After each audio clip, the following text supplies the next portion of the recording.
itu saudari S ataupun temannya terkait dengan salah satu personil di Polres Sukabumi Kota itu memang betul, dan saat ini yang bersangkutan sudah dimintai keterangan awal oleh pihak Bid Propam Polda Jawa Barat karena memang lokasi kejadiannya bukan di wilayah hukum kami. Inilah sosok oknum polisi yang tengah viral karena diduga menganiaya mantan pacar di salah satu hotel kawasan Kota Bandung, Jawa Barat pada Minggu 5 Maret lalu. Beredar kabar aksi penganiayaan tersebut terjadi setelah keduanya terlibat adu cekcok.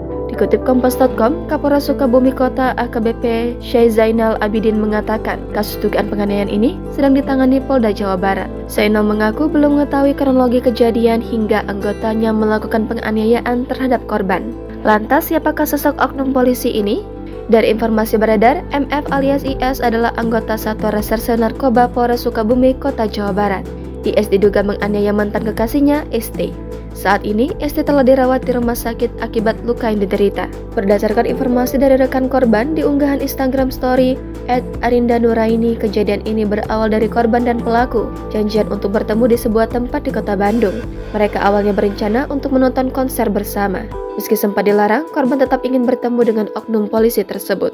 Setelah bertemu di suatu tempat di Bandung, istri dan oknum polisi tersebut sempat terlibat percekcokan. Sampai akhirnya korban nekat mengambil pecahan kaca dan melukai dirinya sendiri hingga berdarah-darah. Tindakan ini diduga merupakan paksaan dari oknum polisi tersebut, karena jika tidak, korban akan dibunuh oleh pelaku. ST merasa tertekan dan terpaksa melemparkan gelas ke kepala dan terkena pembuluh darah di tangan. Setelah berdarah-darah, kemudian korban dipukul oleh pelaku, dan pelaku pergi meninggalkan korban di tempat kejadian. Kan nanti kan rangkaian kan masih panjang, baru dilakukan pemeriksaan terhadap Propam. Nanti kita nunggulah hasilnya seperti apa, kemudian petunjuk dan arahan dari Propam terkait dengan penanganan lanjut informasi ini seperti apa.